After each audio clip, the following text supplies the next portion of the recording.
This is Agnés Ricroch. She's Associate Professor of Plant Biology at Agrotech Paris. She's a member of the Academy of Agriculture of France and the president of its section on life sciences. Professor Ricroch, here at the Gottfried von Haberler conference, you talked about only evidence matters towards a rational dialogue on GMOs. What is a rational dialogue on genetically modified organisms? A rational dialogue on GMOs is based on evidence only. So we can dialogue with different stakeholders, with different parties, and we have to share knowledge, but based on evidence and not on ideology, on pré-pensée, pre-thought. How do you generate evidence? We generate evidence when we carry out some experiments, some field trials regarding transgenic plants, or experiments on bacteria, on animals also. And we made evidence also in doing some experiments in the lab or using computers. This means we, as non-scientists, should trust scientists. We should trust scientists when they carry out experiments in a ethical approach, which means that the result should be robust, should be reviewed by some very good scientists, and in a ethical approach. I mean, the question should be well addressed, the protocol should be relevant, and the statistical interpretation of result should be robust also. But can't scientists make mistakes?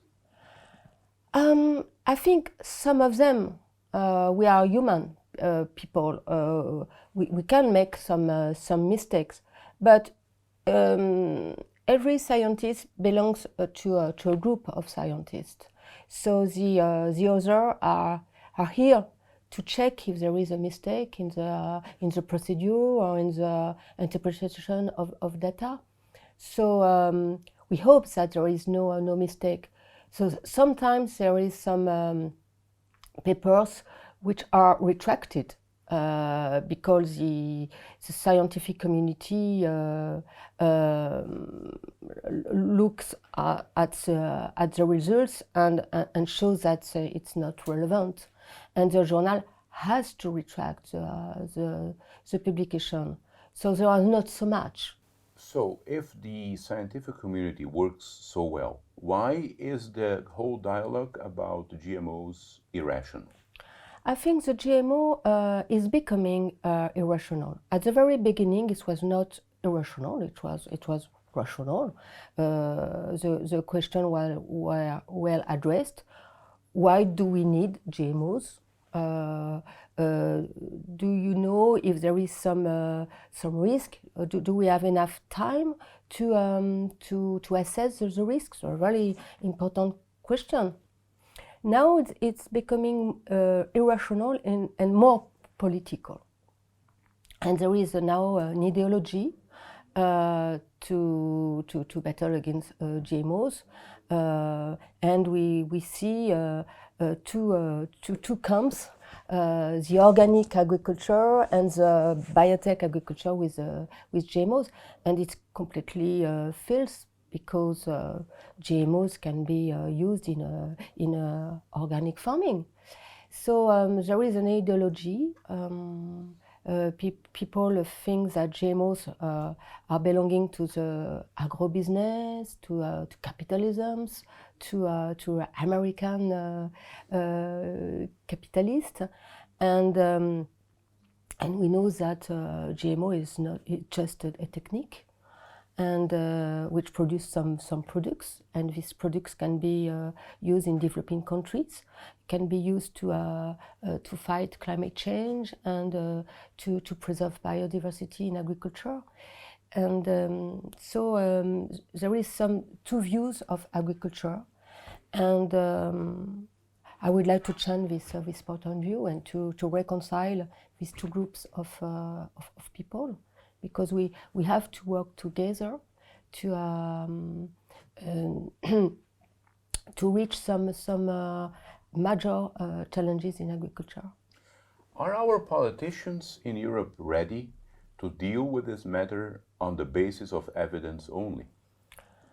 I would like to think that politicians will change their mind and to make decisions on evidence, because there is a major economical consequences if European Union does not use GMOs or the new biotech plants with CRISPR-Cas9, gene-edited plants and animals also. So if we do not use this kind of biotech agriculture, the European Union is going to import this product from China and from America. So we need an evidence-based policy, definitely. Politicians are the one group. Then there are regulators who tend to be more technocratic. Are they ready to deal with the matter on evidence-based only? I think at the Brussels level, it's more and more political based decision at the regulation level. Regarding the genome editing procedure, we know that mutagenesis, the new one, the targeted mutagenesis with CRISPR-Cas9,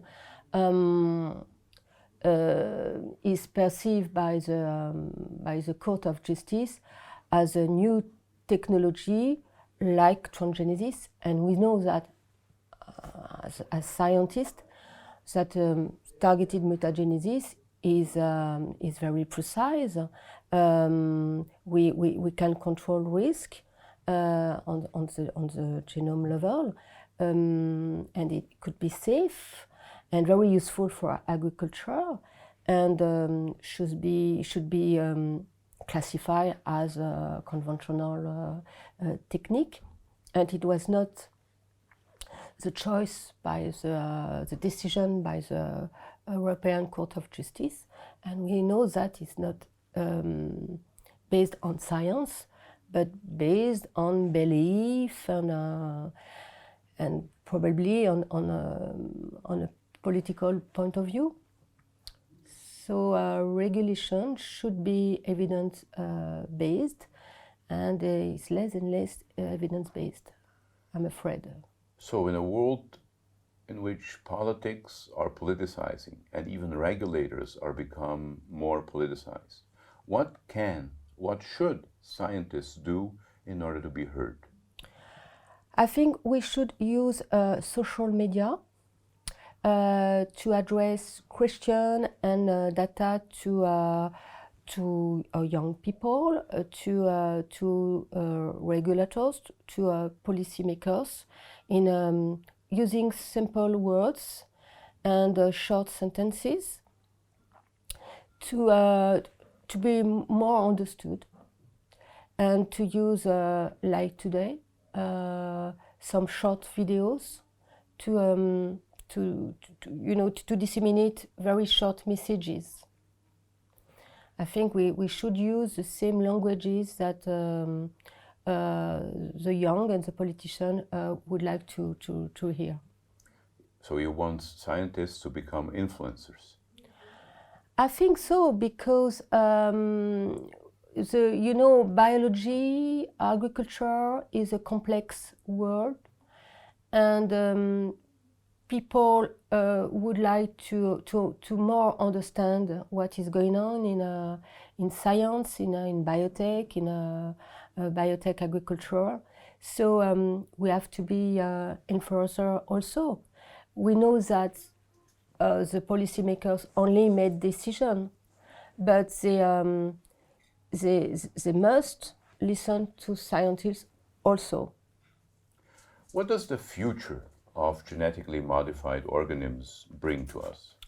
I think if the regulation is not too heavy, not too expensive, startups, public institutions, public laboratories, small size company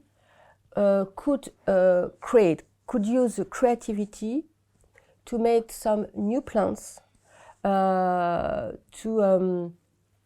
use less water, to use less nitrogen, for example, to fight against insect, bacteria, virus, pest and disease, and to make plants with more vitamins and with new fatty acids. So there is a lot of traits which can be introduced into a plant in a climate change environment, with drought, with higher salinity, with higher temperature. So what is important is to push the small companies and public institutions to create new crops and with new traits. And I think it's important in this in the new decades. Professor Ricroch, thank you very much. Thank you very much, sir.